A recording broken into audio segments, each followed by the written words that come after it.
नमस्कार. रोखठोकमध्ये स्वागत प्रेक्षको. मी डॉक्टर उदय निरगुडकर. 10वीच्या निकालानंतर विज्ञान शाखेच्या आणि 12वीच्या निकालानंतर अभियांत्रिकी कॉलेजासमोर रांगा लागायच्या. पण गेल्या 2 वर्षापासून हे चित्र पार बदललं. मागच्या वर्षीच्या तर अभियांत्रिकीच्या जेमतेम 50% जागा कशाबशा भरल्या. पदव्युत्तर शिक्षणाची देखील तीच बोंब आहे. एकेकाळी अभियांत्रिकी, BA, DED या शिक्षण संस्थांचे चालक म्हणजे एखाद्या छोट्या देशाचे राजे असल्यासारखे वागायचे. पण गेल्या काही वर्षात त्यांची संस्थानं पार खालसा झाली आहेत. ती कोणा सरकारनं खालसा केलेली नाहीत, तर परिस्थितीच्या रेट्यानं, उद्योग क्षेत्राच्या मागणीनं आणि त्याहीपेक्षा विद्यार्थ्यांचा कल बदलल्यानं ही वेळ त्यांच्यावर आली आहे. एकेकाळी विद्यार्थ्यांनी शाळेत यावं म्हणून ज्योतिराव फुले, ज्योतिराव फुले, सावित्रीबाई फुले, महर्षी कर्वे यांनी विद्यार्थ्यांच्या घरोघरी जाऊन विद्यार्थ्यांना शाळेत आणलं. अलीकडच्या काळात विज्ञान कॉलेजच्या प्रमुखांवर विद्यार्थ्यांसाठी दारोदार फिरायची वेळ येते की काय अशी शंका येते. मुळात भारतात हायस्कूल शिक्षण पूर्ण करणारे जेमतेम 12% विद्यार्थीच पदवी शिक्षण पूर्ण करतात. हे प्रमाण 20%वर नेण्याचं सरकारचं उद्दिष्ट आहे. पण हे उद्दिष्ट आपण गाठू तेव्हा कुठं आपण पूर्व आशियातल्या काही विकसनशील देशांच्या स्पर्धेत टिकून राहू. पण गेल्या 2-3 वर्षात उच्च शिक्षण प्रवेशाचं सगळं गणितच बदलून गेलंय. एकीकडे IITच्या जागांची संख्या आम्ही 3000वरनं 15000वर वाढवली. तिथं 100 अर्जदारांपैकी केवळ 5% विद्यार्थ्यांना IITत प्रवेश मिळतो. तर महाराष्ट्रात नेमकं चित्र विपरीत आहे. इंजिनिअरिंगच्या जवळपास 1.5 लाख जागा रिकाम्या पडून आहेत. दुसरीकडे आधुनिक राजकारणी कम शिक्षण सम्राट ही एक नवीन जात आहे. आधुनिक राजकारणी कम शिक्षण सम्राट यांच्या संस्थांना मायबाप सरकार अजूनही नव्यानं मान्यता देत आहे. या आमदार, नगरसेवक, राजकारण्यांना शिक्षणाचा एवढा उमाळा की त्यांचं शिक्षण प्रेम पाहून फुले, कर्वे, टिळक, आगरकर, भाऊराव पाटलांचा वरती ऊर भरून यावा. 50% जागा रिक्त आहेत. कॉलेज बंद व्हायची वेळ आली आहेत. कॉलेज विकायला काढलेली आहेत. शिक्षकांना द्यायला पगार त्यांच्याकडे नाही. असं असताना नॉन प्रॉफिट चॅरिटेबल संस्थांना मान्यतेची खिरापत वाटलीच कशी जाते. मोक्याच्या जागावरचे भूखंड नाममात्र भाड्याने दिले गेले. माजी मुख्यमंत्री वसंतराव पाटील यांनी एका उदात्त उद्देशानं शिक्षणाचं खाजगीकरण केलं. पण नंतरच्या काळात शिक्षण सम्राटांनी अक्षरशः शिक्षणाचा वसंतोत्सव साजरा केला. एकेकाळी इंजिनिअरिंग नाही तर किमान विज्ञान शाखेला विद्यार्थी प्रवेश घ्यायचे. MBA विद्यार्थ्यांना नोकरीच्या आणि लग्नाच्या मार्केटमध्ये चांगलीच मागणी असायची. पण आता सरकारी अनुदानित टॉप अभियांत्रिकी कॉलेजेस सोडली तर बाकीच्या कॉलेजांची पार वाट लागली. तिथल्या जागा रिकाम्या राहत आहेत. शिक्षण संस्थांना टाळं लागायची वेळ आली आहे. हे असं का घडलं? विज्ञान आणि अभियांत्रिकीच्या जागा मोठ्या प्रमाणात रिकाम्या का राहतात? विज्ञान शाखेत 75%वाल्यांना प्रवेश मिळतोय आणि कला शाखेत 95%वालाही प्रवेशासाठी आटापिटा करतोय. या बदलाचा नेमका अर्थ काय? अभियांत्रिकी कॉलेजातल्या शिक्षणाचा दर्जा खरोखरच घसरलाय का? अभियांत्रिकीची पदवी बाहेर घेऊन जे विद्यार्थी बाहेर पडतात त्यांना बेरोजगार राहायची पाळी येते का? काळानुरूप अभ्यासक्रमामध्ये बदल होत नाही आहेत का? खाजगी शिक्षण संस्था या केवळ पैसे कमवायचं कुरण आहे का? नफेखोरी हाच संस्था चालकांचा फोकस आहे. त्यामुळे शैक्षणिक दर्जाबाबत तडजोड केली जाते का? उद्योग क्षेत्राशी शिक्षणाचा असला संबंध तुटत चाललाय का? पदवी कोर्सेसना जर मागणी नसेल तर दिलं जाणारं अनुदान सरकारनं बंद करावं का? आणि सध्या प्रचंड मागणी असलेल्या या नव्या अभ्यासक्रमांना अनुदान सुरू करावं का? चला, यासारख्या असंख्य प्रश्नांचा वेध घेऊयात आजच्या खास रोखठोक कार्यक्रमात. शिक्षणाचा नवा कट ऑफ.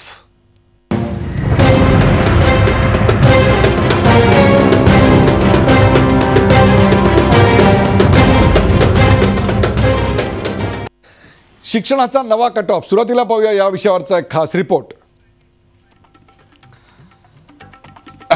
आपल्या सोबत याविषयी चर्चा करण्यासाठी आहेत डॉक्टर कविता रेगे. डॉक्टर कविता रेगे या साठे महाविद्यालयाच्या प्राचार्य आहेत. आपलं स्वागत. आपल्याबरोबर आहेत सरदार पटेल टेक्नॉलॉजी कॉलेजच्या प्राचार्य प्राची घारपुरे. प्राची घारपुरे, आपलंही या कार्यक्रमात स्वागत. उद्योजक समीर शिंदे हे देखील आहेत आपल्याबरोबर. समीर शिंदे, आपलं स्वागत. शांतनू काळे, RTI कार्यकर्ता शांतनू काळे आपल्याबरोबर आहेत. त्यांचं या कार्यक्रमात स्वागत. पहिलाच प्रश्न अर्थात प्राची घारपुरे यांना. प्राची घारपुरे, यंदा इंजिनिअरिंगच्या ॲडमिशन या 2 प्रकारात होत आहेत.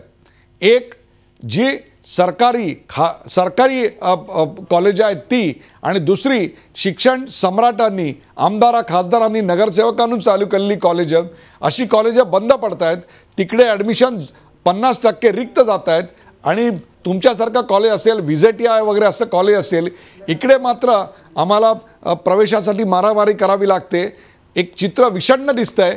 50% इंजिनिअरिंगच्या जागा याही वर्षी रिकाम्या राहणार आहेत. प्राची घारपुरे, सांगा काय काय परिस्थिती आहे?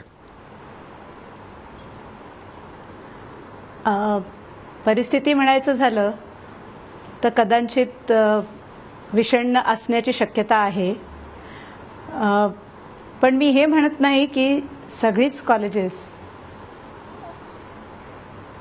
त्याला बळी पडणार आहेत. काय झालंय की इंजिनिअरिंग हे एज्युकेशन याच्यात बदलाव आणण्याची अतिशय गरज आहे.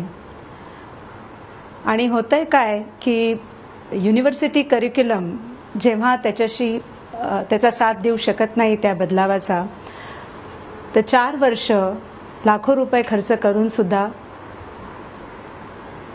मुलाला त्याच्यानंतर नोकरीची संधी मिळत नाही. प्राची मॅडम, सवाल असा आहे की काही कॉलेजेसमध्ये आजही इंजिनिअरिंगची ॲडमिशन 98%ला, अगदी मागच्या वर्षी दिल्लीमधल्या फारशा नावाजल्या नाही अशा श्रीराम कॉलेजमध्ये 100%, PCMला 100%ला ॲडमिशन क्लोज झाली. परंतु आमच्याकडे महाराष्ट्रात चित्र विपरीत दिसतं. महाराष्ट्रामध्ये 50% इंजिनिअरिंगच्या जागा रिकाम्या पण दिसतात.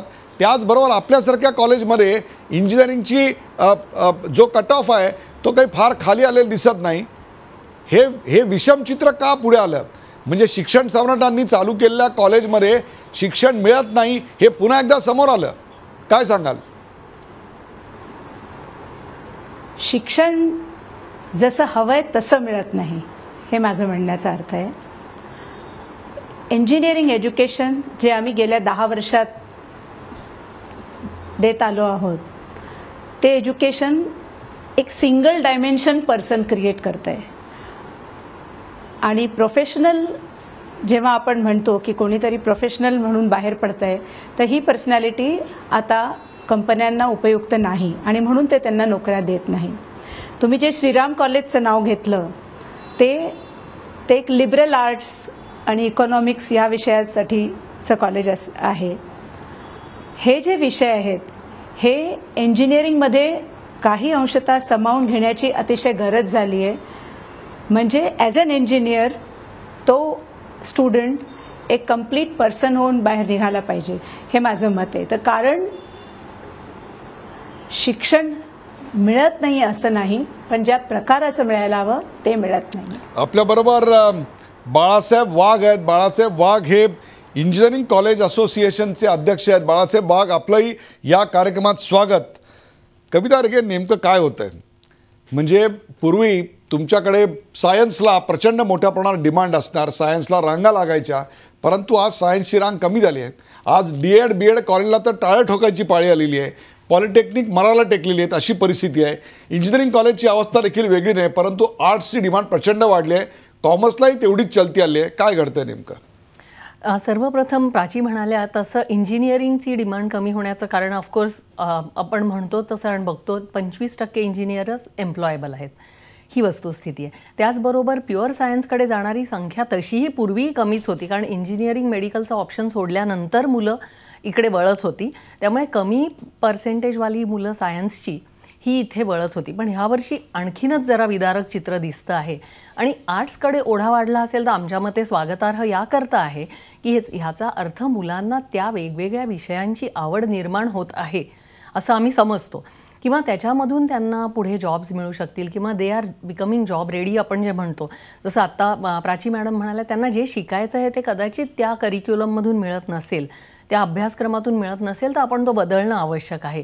आणि त्याचबरोबर कदाचित हा एक प्रयत्न असेल की लिबरल आर्ट्स घेऊन आपल्याला जर का जास्त MPSC UPSC ह्याच्याकडेही ओढा वाढतोय. हे का होतंय याच्या कारणांची पहिले आपण आता चर्चा करतोय. आपल्यासोबत शांतनू काळे आहेत. शांतनू काळे, आपण या सगळ्याकडे कसं बघतात? इंजिनिअरिंग कॉलेज आता धडाधड बंद पडत आहेत, अनेकांनी अर्ज केलेले आहेत.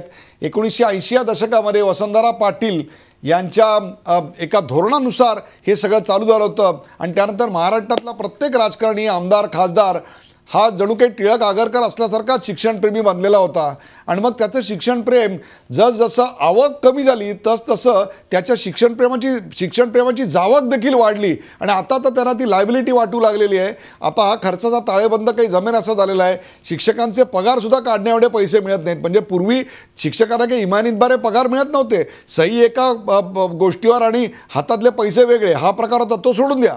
परंतु आता यांना शिक्षण संस्था देखील चालवणं अशक्य झालंय. आपण या सगळ्याकडे कसं बघता? शंतनू काळे.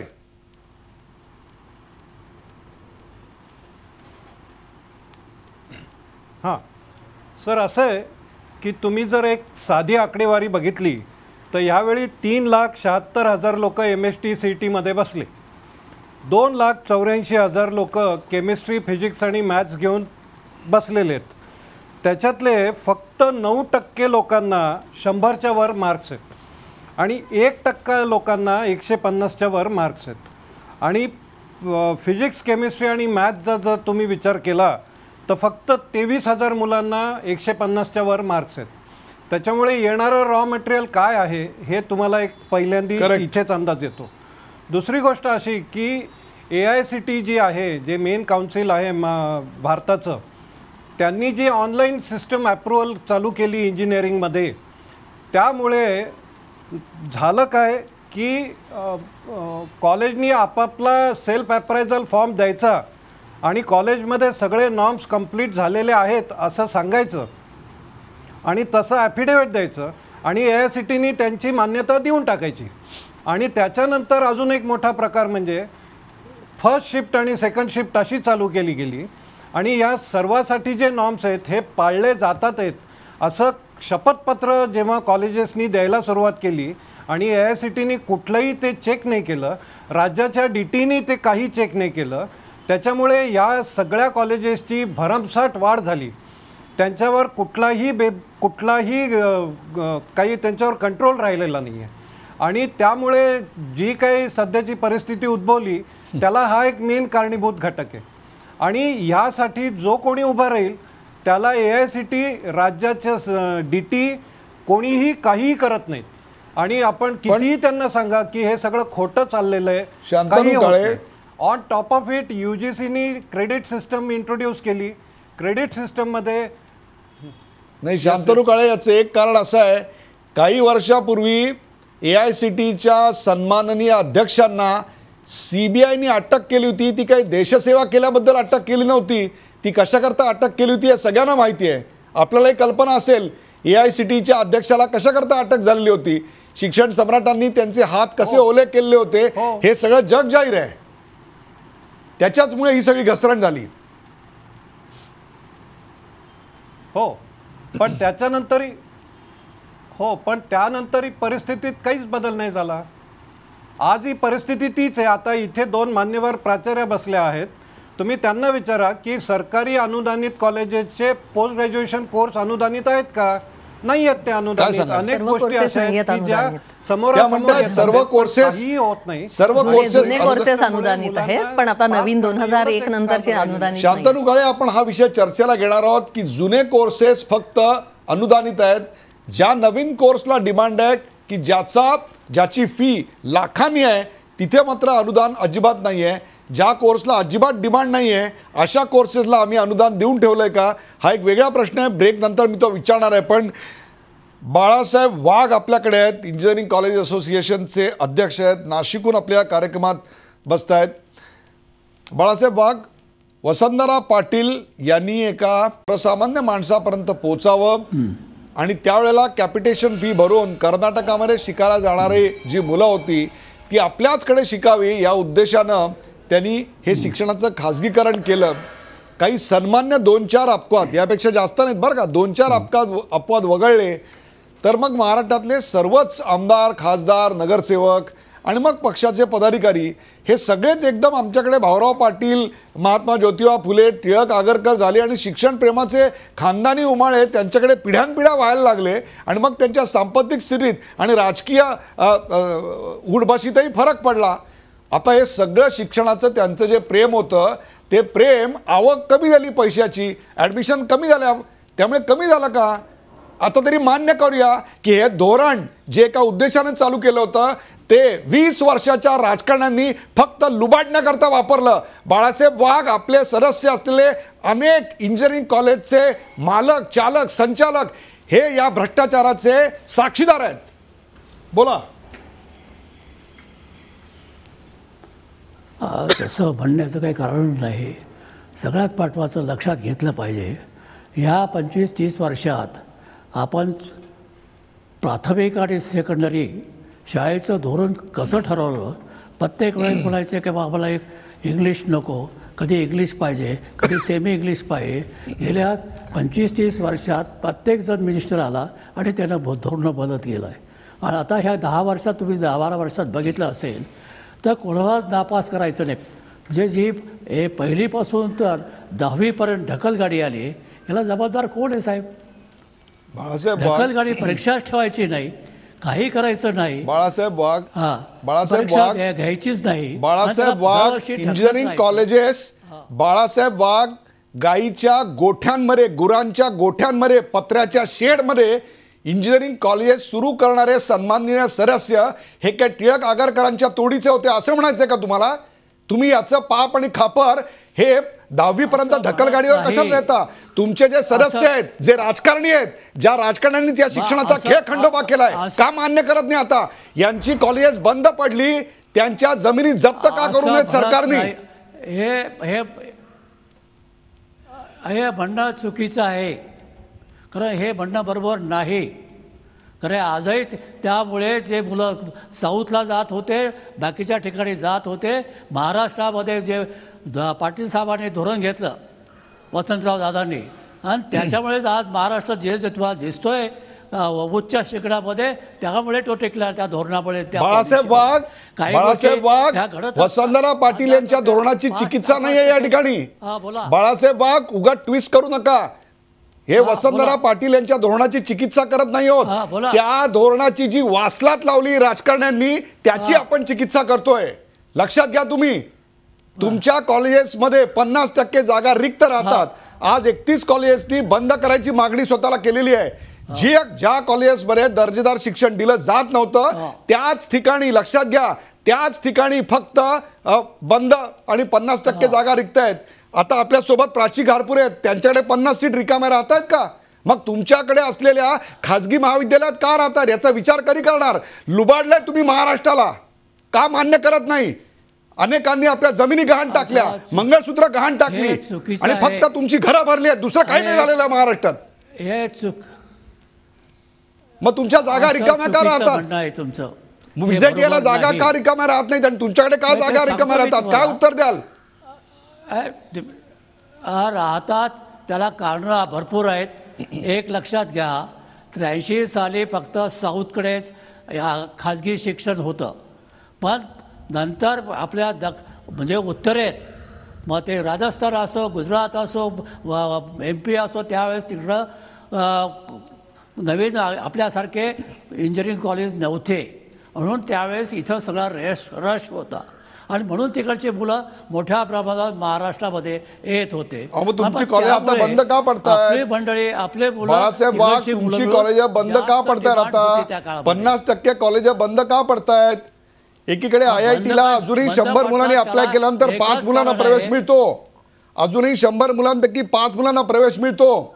अजूनही SP कॉलेजमध्ये ऍडमिशनसाठी विद्यार्थी आस लावून असतात. तुमच्याकडे दारादार फिरून ऍडमिशन मिळवायची वेळ का आली? कारण याच्या मागचे शिक्षण प्रेमी नव्हते, शिक्षणाला लुबाडणारे राजकारणी होते आणि त्याच्यावर पांघरून घालणाऱ्या तुमच्यासारख्या संस्था होत्या. अरे असं काही म्हणू नका तुम्ही. 5-10% तशा असतील, कुठल्याही समाजामध्ये 5-10% थोड्याशा अडचणीच्या संस्था असतात, त्याप्रमाणे संस्था आमच्या असतील, आम्ही मान्य करतो. पण याचा अर्थ संपूर्ण 70 ते 80% त्या दृष्टीने ह्या संस्था आहेत हे मानण्याचं कारण नाही. संस्था चांगल्या आहेत, आजही चांगल्या आहेत. मग संस्था चांगल्या असतील बाळासाहेब वाघ, जर संस्था चांगल्या असतील तर त्याचे ऍडमिशन का भरत नाहीयेत? त्या विद्यार्थ्यांना नोकऱ्या का मिळत नाही? तुम्हाला हे जर पटत नसेल तर एक मिनिट, शांतनू काळे आपल्या बरोबर आहेत.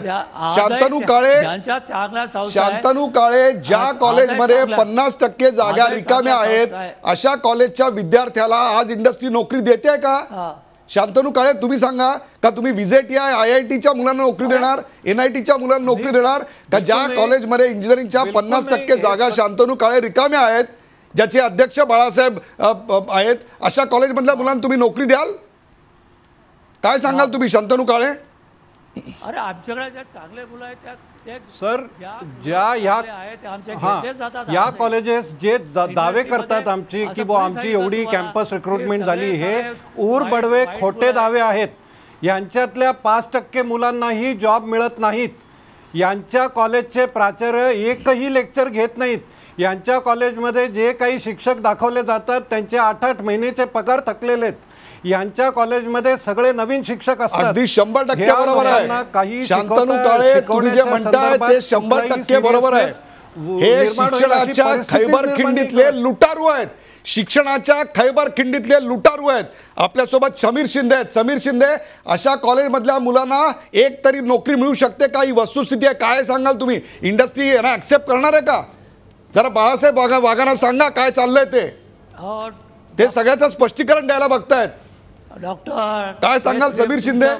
अवघड आहे. तुमचं म्हणणं चुकीचं आहे. हा बोला समीर शिंदे, बोला ना, काय सांगा. यांच्या कॉलेजामध्ये जाऊ का प्लेसमेंटला? तुम्ही मला रिप्रेझेंटेशन करायला सांगितलं तर तुमच्या प्रश्नाचं उत्तर असं आहे की प्रायव्हेट कॉलेजेस जिथं 50% कमी जागा भरल्या जातात त्यांच्याकडची शिक्षण पद्धती आणि त्यांच्याकडनं येणारे विद्यार्थी हे इंडस्ट्रीसाठी रेडी नसतात. आणि तुम्हाला आता मी 150 वर्षाच्या इतिहासात मागं नेतो. इंजिनिअरिंग कॉलेजच्या इतिहासाकडे पहिल्यांदा आपल्याला जावं लागेल. 1794 साली चेन्नईतलं पहिलं कॉलेज चालू झालं. ते ब्रिटिश गव्हर्नमेंटनी इंडियामध्ये सर्वे करायचं अशा प्रकारे ते कॉलेज चालू झालं. आणि सर्वात महत्त्वाचं म्हणजे 1854 साली पुणे कॉलेज ऑफ इंजिनिअरिंग पुणेची स्थापना झाली.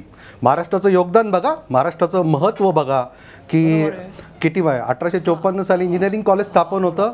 1857 साली मुंबई युनिव्हर्सिटी स्थापन झाली. आणि लगेच 1859 म्हणजे इंजिनिअरिंगचा पाया असलेलं राष्ट्र कुठलं असेल आज भारतातलं तर ते महाराष्ट्र आहे. अहो, इंजिनियर्स डे ज्या विश्वेश्वरय्यांच्या नावावर 15 सप्टेंबर हा इंजिनियर्स डे होतो, ते विश्वेश्वरय्या कॉलेज ऑफ पुण्याच्या सिव्हिल इंजिनिअरिंग शाखेचे पदवीधर आहेत. आणि असा 170 वर्षाचा इतिहास असा आहे. आणि नंतर गेल्या 10-20 वर्षातलं जर तुम्ही बघितलं, जर सगळं प्रकरण तुम्ही बघितलं तर ही अधोगती का चालू झाली? तर त्याच्यामधली अनेक कारणं आहेत. त्याच्यामध्ये सामाजिक कारणं आहेत, त्याच्यात आर्थिक कारणं आहेत, त्याच्यात राजकारण आहे, त्याच्यामध्ये सगळ्यात मोठं म्हणजे अपग्रेडेशन. अहो, तुमचे जर शिक्षक, स्टाफ, फॅकल्टी जी तुमची 10 वर्षापूर्वी आहेत ती अपग्रेड झाली आहे का? तुमच्याकडचे जे कोर्सेस आहेत ते आज आंतरराष्ट्रीय मानांकनाप्रमाणे आहेत का? इंडस्ट्रीला काय रिक्वायरमेंट आहे तुम्ही इंडस्ट्रीला विचारलं का? इंडस्ट्रीला विचारल्यानंतर सरकारने घेतलेली काही धोरणं आहेत ती आहेत का? त्याच्यानंतर एक सगळ्यात महत्त्वाचा घटक सांगतो की मी जेव्हा डिप्लोमा केला, इंजिनियर झालो, तेव्हाची फी माझी 100 रुपये होती. आज शेतकरी कुटुंबातला एखादा विद्यार्थी पुण्यामध्ये येऊन इंजिनिअरिंगचं शिक्षण घेऊ शकतो का? हो, खायचे वांदे आहेत, तिथं फी कशी भरायची? बरोबर आहे, बरोबर आहे. त्यावेळेला जर इंजिनिअरिंग कॉलेज मधल्या विद्यार्थ्यांना शिक्षणाच्या जर इंजिनिअरिंग मला 100 रुपये फी नसती, 5000 रुपये फी असती ना तर मी शिकूच शकलो नसतो. शिक्षणाच्या खासगीकरणामुळे फक्त श्रीमंतांची मुलं शिकली आणि त्याहीपेक्षा सुद्धा ज्या गोरगरिबांना शिक्षण मिळावं असं वाटत होतं त्यांच्या कुटुंबांना शिक्षण मिळू शकलेलं नाही. बाळासाहेब, ब्रेकवर जाण्यापूर्वी तुम्हाला एक गोष्ट सांगतो. मध्यंतरी एका फार्मा कंपनीने जे सलाईन लावतो ते एक्सपायर्ड झालेले सलाईन मार्केटमध्ये आणले म्हणून त्याच्या अध्यक्षाला अटक केली होती, जेलमध्ये टाकलं होतं. किती इंजिनिअरिंग कॉलेजच्या अध्यक्षांना जेलमध्ये टाकायचो शिक्षणाचा दर्जा घसरवल्याबद्दल? आज यांच्या शिक्षण संस्था विकायला निघाल्या, त्याला काय फक्त शासन जबाबदार आहे? विद्यार्थी जबाबदार आहे? प्राध्यापक जबाबदार आहे? हे काय एज्युकेशन एंटरप्रेन्योर्स म्हणायचे का आम्ही? यांना आजच्या युगाचे टिळक आगरकर म्हणायचं का? बाळासाहेब, तुमच्यासारख्यांनी त्यांना एक्सपोज करायला पाहिजे होतं. तुम्ही त्याच्यावर पांघरून घालताय. म्हणूनच या शिक्षण क्षेत्राच्या खैबर खिंडीत लुटारू निर्माण झालेत आणि परिस्थितीशी बदल बदलाशी जुळवून न घेतल्यामुळे आज ही अवस्था निर्माण झाली. याची चर्चा करूया एका ब्रेक नंतर. कुठे जाऊ नका, पाहत राहा झी24 तास. आपण पाहताय शिक्षणाचा नवा कट ऑफ.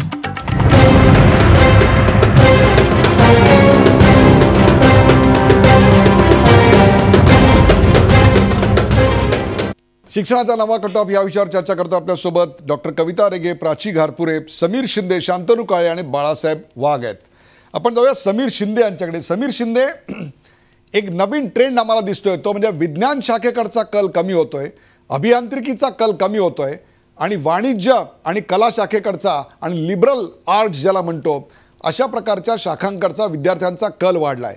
पूर्वी 90-92ला सायन्सची ॲडमिशन क्लोज व्हायची, आता 90-92ला आर्ट्सची ॲडमिशन क्लोज होते आणि 75ला सायन्सची ॲडमिशन मिळते. अशी परिस्थिती निर्माण झाली आहे. हा इंडस्ट्रीचा रेटा म्हणायचा की आणखीन काही, काय सांगाल समीर शिंदे?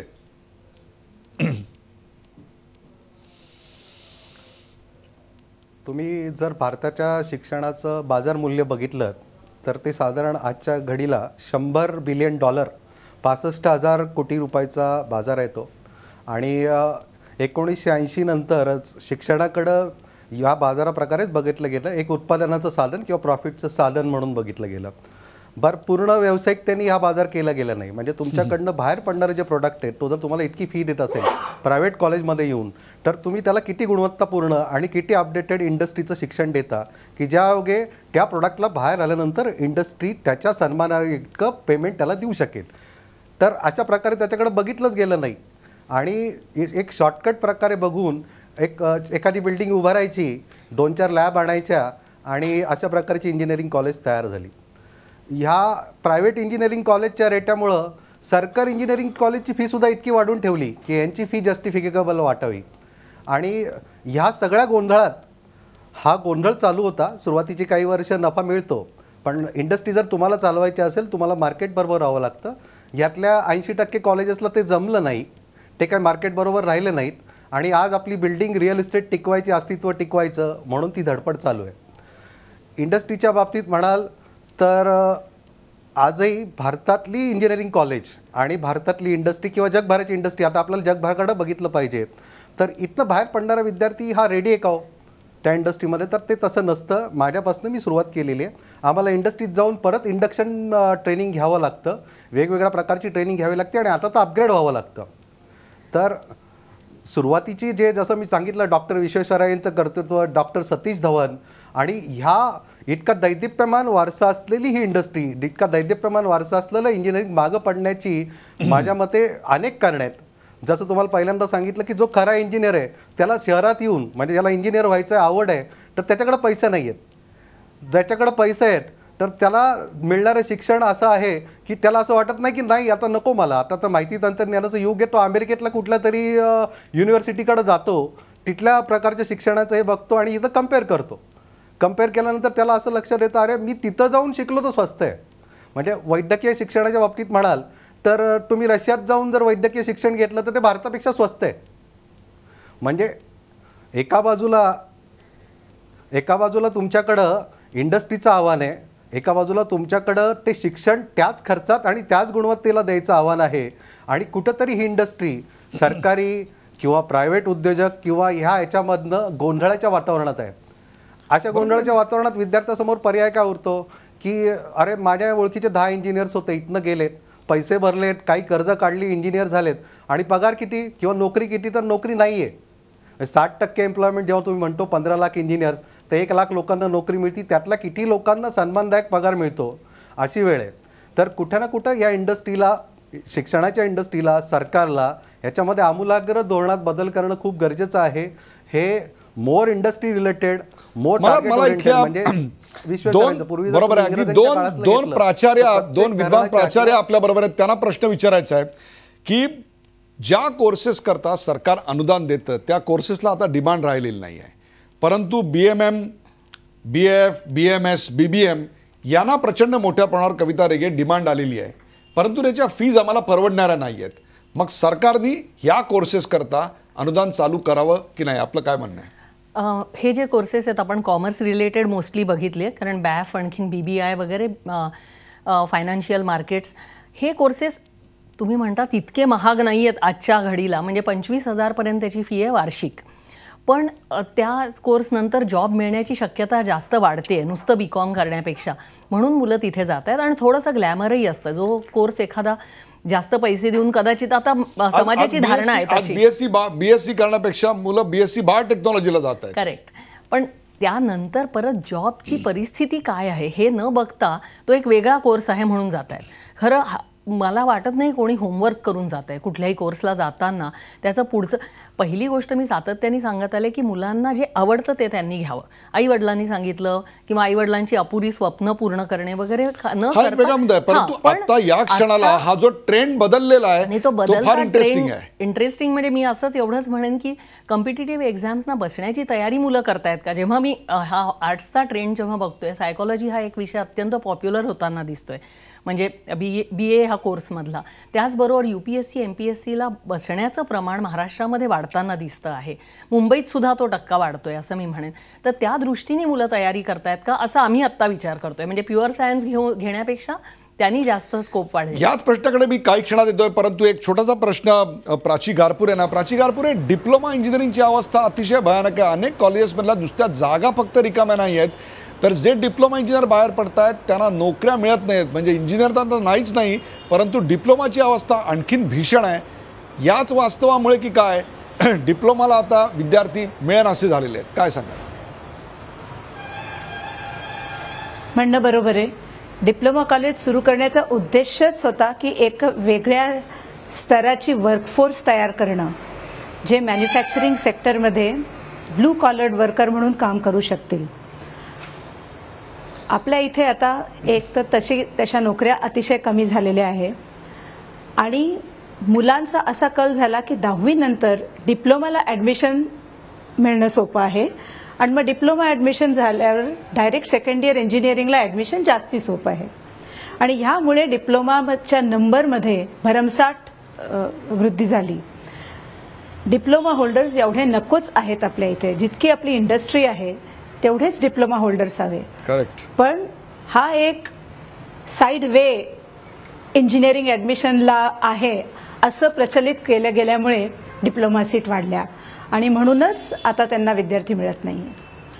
आपण असं सरकारला सूचना कराल का प्राची गारपुरे की ज्या कोर्सेसना आता सर्वात जास्त डिमांड आहे त्या कोर्सेसना सरकारने अनुदान द्यावं, ना की ज्या कोर्सेसला डिमांड नाही की जिंबोना ज्याचा कट ऑफ खाली घसरत चाललेला आहे, जसं BSCचा कट ऑफ घसरत चालला आहे, परंतु BMM BAF BMSचा वाढत चालला आहे. तेव्हा या कोर्सेसला अनुदान द्यायची गरज जास्त आहे, काय सांगाल आपण? नाही, हे धोरण चुकीचं ठरेल माझ्या मते. अनुदानित शिक्षणाचे दिवस संपले असं मला वाटतंय आणि ते संपावे असंही मला वाटतंय. याचा अर्थ हा नाही की शिक्षणाचा बाजार व्हायला हवा, पण अनुदानित शिक्षण हे सद्य परिस्थितीमध्ये एका खूप वेगळ्या स्तराला गेलेलं आहे. तिथलं जे वातावरण असतं, एक ब्रँड आहे म्हणून हो तिथे मुलं अजून जातात, त्यांची फी कमी असते म्हणून जातात, पण त्यांच्या इतकेच आपण बघतो की प्रायव्हेट युनिव्हर्सिटी हा जो प्रकार आता अनेक नवीन्याने येतो आहे, डीम्ड युनिव्हर्सिटी किंवा प्रायव्हेट युनिव्हर्सिटी स्पेशली इंजिनिअरिंगमध्ये येतोय, ते ज्या प्रकारचे इन्फ्रास्ट्रक्चर मुलांना उपलब्ध करून देत आहेत, आज नाही तर निदान येत्या 5 ते 6 वर्षात they will be competing with any aided colleges. आणि म्हणून अनुदान मिळणं किंवा अनुदान देणं हे त्याचं सोल्युशन नाही असं मला पर्सनली वाटतं. मग जी इंजिनिअरिंग कॉलेजेस किंवा इतर पारंपरिक शिक्षण देणारी कॉलेजेस आहेत ती धडाधड बंद पडत आहेत, त्यांच्या जागा रिकाम्या राहत आहेत, याला आपण प्राची काय उपाय सुचवाल? याला उपाय असा आहे की त्या शिक्षणाची गरज नाही असं नाही आहे, पण पारंपरिक शिक्षण यांनी आपल्यासाठी एक नवा विचार केलाच नाही. पारंपरिक शिक्षण म्हणजे मी म्हणेन may be BSc physics, BSc mathematics, आणि ज्या पद्धतीचं फिजिक्स आता गरजेचं आहे, ज्या पद्धतीचं मॅथमॅटिक्स आता गरजेचं आहे, तसं आपल्या सिलेबसमध्ये चेंजेस जर केले तर माझ्या मते पारंपरिक कोर्सेसची इव्हन आजही अत्यंत गरज आहे. आणि ते बंद करण्याची गरज नाही, पण ते अपग्रेड करण्याची नितांत गरज आहे, शिक्षक ॲज वेल ॲज त्याचं सिलेबस. टीचिंग मेथडॉलॉजीज आणि सिलेबस हे दोन्ही बदलायची गरज आहे. अगदी बरोबर आहे. 17-18 वर्षाचा मुलगा जेव्हा आजारी पडतो, मुलगी आजारी पडते, तेव्हा त्याला आपण डॉक्टरकडे घेऊन जातो. डॉक्टर जे औषध सांगतो त्याची किंमत न बघता फक्त त्याच्या लेबलवरची एक्सपायरी डेट बघून घेतो. परंतु तोच मुलगा जेव्हा BSc BCom शिकायला जातो तेव्हा कुणीही त्या प्राचार्यांना त्या अभ्यासक्रमाची किंवा त्या कुलगुरूला एक्सपायरी डेट विचारत नाही. जर एक्सपायर्ड मेडिसिन हार्मफुल असेल, एक्सपायर्ड औषध हार्मफुल असेल तर एक्सपायर्ड सिलेबस का नाही हा सवाल आपल्याकडे विचारला जात नाही. त्यातूनच हे जे बदलते ट्रेंड आहेत ते आमच्या लक्षात येत नाहीत. समीर शिंदे, काय सांगाल, आत्ताचा हा जो एक मोठा ओढा आर्ट्सकडे आणि कॉमर्सकडे दिसतोय, म्हणजेच एक प्रकारे अभियांत्रिकीला आम्ही कुठेतरी खूप भरमसाठ जागा वाढवून ठेवलेल्या होत्या, तेवढ्याची गरजच नव्हती. आत्ता प्रामाणिकपणे प्राची घारपुरे यांनी सांगितलं की डिप्लोमा कॉलेजची एवढी गरजच नव्हती. तसंच मिळेल तो इंजिनिअरिंग कॉलेज काढत गेला आपल्याकडे. वसंतदादा पाटील यांच्या धोरणानंतर सगळे राजकारणीच शिक्षणप्रेमी झाले त्यांच्यासारखे, आणि त्यांनीच ही एवढी सगळी सूज वाढवून ठेवली. तेवढ्याची गरजच नव्हती का? काय सांगाल आपण? समीर शिंदे, याच्यावर उपाय काय?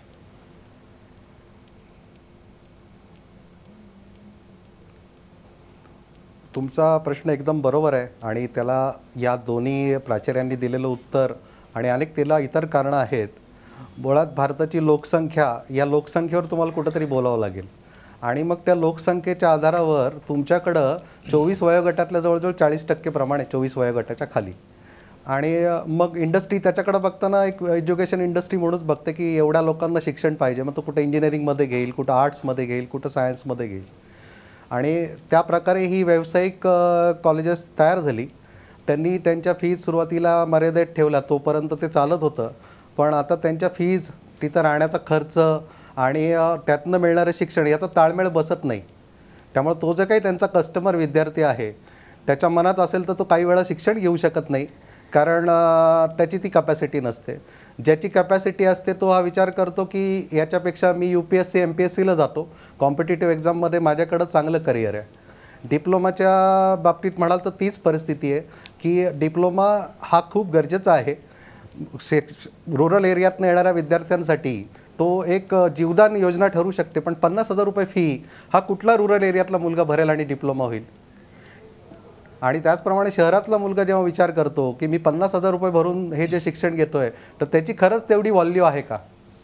आणि अशा प्रकारचं परत एक कन्फ्युजन वातावरण तयार झालं की तुम्ही दिलेलं प्रोडक्ट ही त्या किमतीचं आहे का? जसं तुम्ही म्हणालात की एक्सपायरी डेट, तर तो विद्यार्थी त्यावेळेला चक्क तिथं नाही म्हणतो आणि तो अजून मोठ्या कॉम्पिटिटिव्ह क्षेत्रात उतरतो. आणि म्हणून हे जे काही नवीन कोर्सेस आहेत, कारण तुमचे जुने इलेक्ट्रिकल इंजिनिअरिंगचे कोर्सेस असतील, मेकॅनिकल इंजिनिअरिंगचे कोर्सेस असतील, इलेक्ट्रॉनिक्स असेल, एव्हिएशन असेल, अजून वेगवेगळे जे पेट्रोलियम असेल, सायन्समधले अजून इतर कोर्सेस असतील, बायोटेक्नॉलॉजी असेल, नॅनो टेक्नॉलॉजी असेल, ज्या क्षेत्रात आत्ता आम्ही आहोत, तर अशा वेगवेगळ्या टेक्नॉलॉजीचा जर डिप्लोमाच्या मूळ कोर्सेसमध्ये समावेश नाही केला तर अवघड आहे. कारण इंडस्ट्रीसाठी अशा प्रकारचे विद्यार्थी रेडी नसतात आणि मग त्यांना ट्रेन करण्यामध्ये इंडस्ट्रीचा बराच वेळ जातो.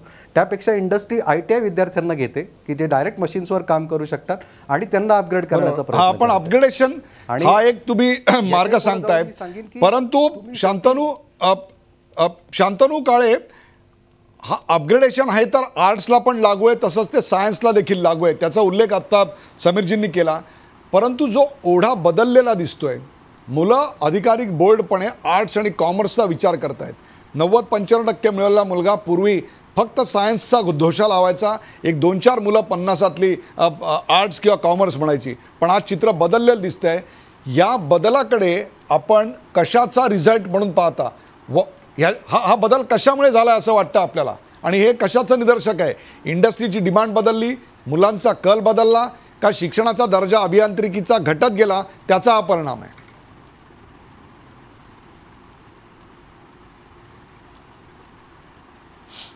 नाही, सगळ्यात पहिल्यांदा इंडस्ट्रीचा दर्जा काय आहे किंवा त्यांची काय रिक्वायरमेंट आहे हे आपले बाकीचे माझे सहसदस्य चांगलं सांगू शकतील. पण मी तुम्हाला एकच सांगतो, आत्ता हे जे काही डिस्कशन चाललं आहे याच्यात तुम्ही कुठलाही कोर्स आणा, जोपर्यंत तो कोर्स ज्या कॉलेजमध्ये शिकवला जातो तिथे जोपर्यंत सत्य परिस्थिती निर्माण नाही होत तोपर्यंत तुम्ही काहीही करू शकणार नाहीत. आज जी पूर्ण इंजिनिअरिंग किंवा बाकीच्या कुठल्याही प्रोफेशनल कोर्सेसची जी काय खालावलेली अवस्था आहे त्याचं एकमेव कारण एकच आहे की खोटी माहिती द्यायची, सगळं खोटं दाखवायचं आणि फक्त शिक्षणातून पैसे कमवायचे.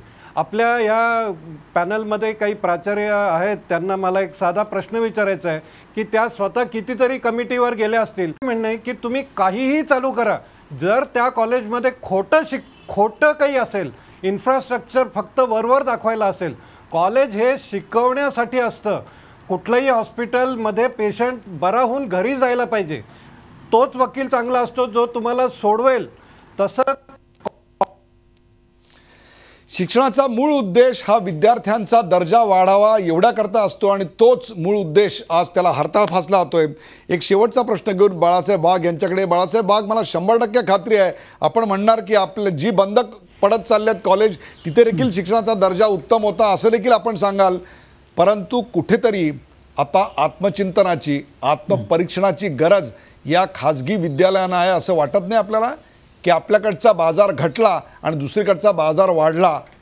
कुठेतरी आपल्याला आत्मपरीक्षण करावं असं वाटत नाही? समाजाला आरसा दाखवला आपल्यासमोर, त्यात आपलं चित्र दिसतंय. अरे हे मान्य करतो, काही गोष्टी आत्मचिंतन करण्याची गरज आहे, पण आपण गेले 30-40 वर्ष ह्या प्रायव्हेट कॉलेजमुळेच महाराष्ट्राची शान राहिली हे आपण लक्षात घेतलं पाहिजे. महत्त्वाची गोष्ट अशी आहे, आज जर इंडस्ट्री म्हणतात तुम्ही ITI वगैरे गव्हर्नमेंटचे कॉलेजेस, ते मुलं कुठे जातात साहेब? सगळे फॉरेनला निघून जातात.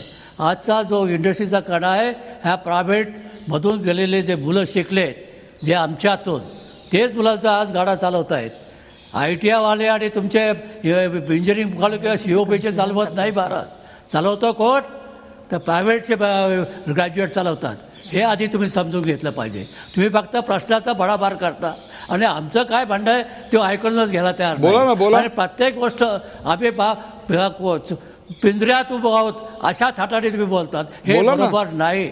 काय तुम्हाला बोलायचं असेल, प्रत्येक प्रश्नाचं असेल उत्तर आम्ही द्यायला तयार आहे, पण अशा पद्धतीने भडेभार करायचा तुम्हाला बोला ना, ऐकूनच घ्यायचं नाही. बोला ना. चुकीची प्रतिभा बोला, ठेवायची हे बरोबर नाही. डॉक्टर तुमच्याकडून आमच्या अपेक्षा वेगळ्या आहेत, तुमच्या अपेक्षा वेगळ्या आहेत तुमच्याकडून. आमच्याकडे जेव्हा तुम्ही प्रश्न विचारता तेव्हा आम्हाला उत्तर द्यायला दिला पाहिजे. बाळासाहेब वाघ, आत्मपरीक्षण करायला पाहिजे की नाही? होणार आहे. 50% जागा रिकाम्या राहत आहेत, हे मान्य आहे. 50% जागा व्हिजिट यायला का रिकाम्या राहत नाही? निरीक्षण केलं पाहिजे. 50% जागा व्हिजिट यायला का रिकाम्या राहत नाहीत? केलं पाहिजे. SP कॉलेजला का रिकाम्या राहत नाहीत?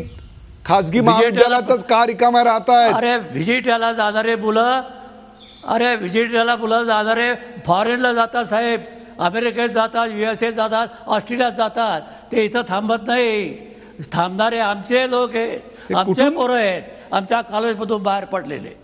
हे तुम्ही लक्षात घेत नाही की 80% म्हणजे तुम्हाला असं म्हणायचं आहे बाळासाहेब वाघ, इंडस्ट्रीमध्ये बाळासाहेब वाघ, मग जर तुमच्या मुलांना इथे एवढी डिमांड असेल, तुमच्या विद्यार्थ्यांसाठी एवढे दारामध्ये सगळे इंजिनिअरिंग कंपन्यांचे चेअरमन दारात उभे असतील की पदवीदान समारंभ झाला की दे नोकरी, पदवीदान समारंभ झाला की दे नोकरी, तर मग 50% विद्यार्थ्यांना 1-1, 2-2 वर्ष तुमच्या कॉलेजमधून इंजिनिअरिंग झाल्यानंतर नोकऱ्या का मिळत नाहीयेत? आता शंतनू काळे आणि समीर शिंदे काय म्हणले ते ऐकलेत आपण? अरे का ते खोटं बोलले? मला मध्ये काही तुटला होता माझा त्यांचा संबंध, म्हणून मला काही ऐकायला मिळालं नाही. तो आता कधी इतक्यात कनेक्ट झाला तो, तेव्हा त्यांचं म्हणणं काय मला लक्षात आलं नाही, इकडं डिस्कनेक्ट झाला होता. पण एक लक्षात घेतो, जो आज इंडस्ट्री उभी आहे महाराष्ट्राची, ते केवळ वसंतराव दादांनी जे प्रायव्हेट इंजिनिअरिंगला कॉलेजला मुलं दिले, परवानगी दिली, त्याच्यामुळे जे मुलं शिकली त्याच्या आधारावर आज महाराष्ट्राची इंडस्ट्री 80% त्याच्यावर अवलंबून आहे. ठीक आहे, आमच्या काही गोष्टी थोड्याफार चुकीच्या झाल्या असतील 5-10%, ते आम्ही मान्य करतो. आणि धोरणही काळाप्रमाणे बदलायला पाहिजे. ग्लोबल याच्याप्रमाणे ग्लोबल ज्या पद्धतीनं डेव्हलपमेंट चालू आहे ते लक्षात घेऊन आपण करायला पाहिजे. आपण त्या दृष्टीने करत नाही. खरं म्हणजे हे गोष्ट करण्याची कोणाची जबाबदारी आहे? तर थिंक टँक ह्या महाराष्ट्राला गव्हर्नमेंटने आतापर्यंत थिंक टँक केली का हो साहेब? हो एकावन्न साहेब. तुम्ही मार्गदर्शन काहीच करायचं नाही अहो साहेब, गव्हर्नमेंटने, आणि बाळासाहेब आम्हालाच करायला वाघ, सगळ्या गोष्टी बाळासाहेब सांगायच्या. वाघ, हे कितपत बरोबर आहे? बाळासाहेब वाघ तोच सिलेबस SP कॉलेजमध्ये हा, बोला. प्राचीगारपुरे शिकवतात, तोच सिलेबस VJTIला शिकवला जातो, परंतु त्यांच्या मुलांना नोकऱ्या मिळतात तिथे मार्कांचा कट ऑफ जो आहे तो 95च्या खाली येत नाही, हो. आणि तुमच्याकडे 50% जागा रिकाम्या राहतात. याचा कधी विचार करणार का नाही? का हे सगळं दुसऱ्यावर खापर प्रश्न विचारणारा? अहो, अरे. प्रश्न विचारणं हा तर शिक्षणाचा आत्मा आहे.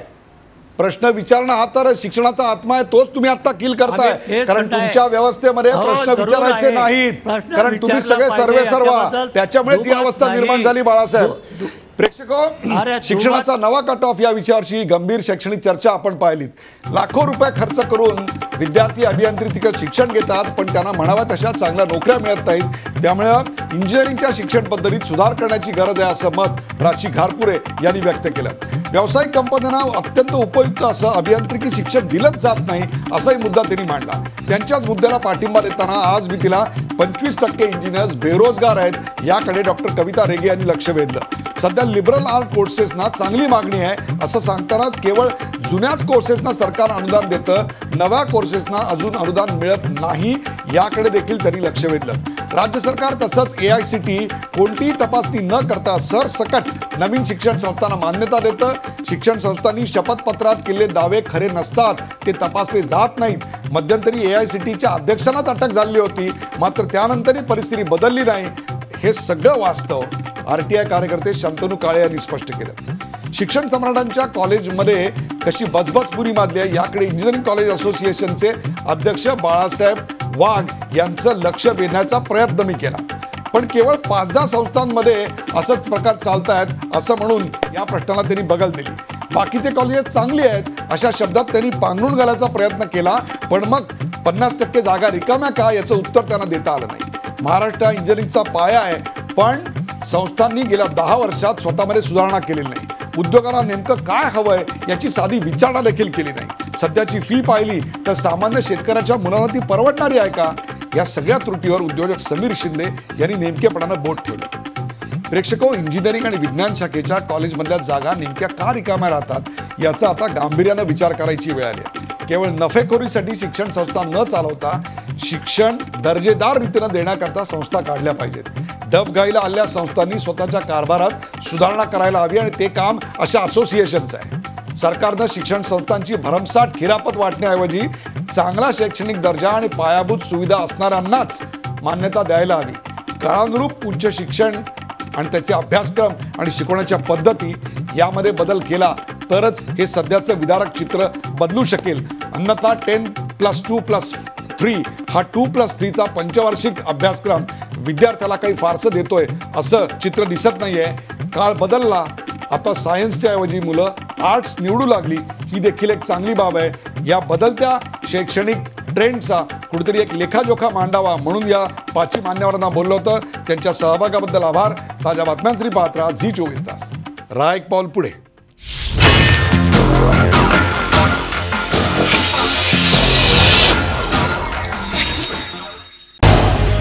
झी24 तास रहा एक पाऊल पुढे.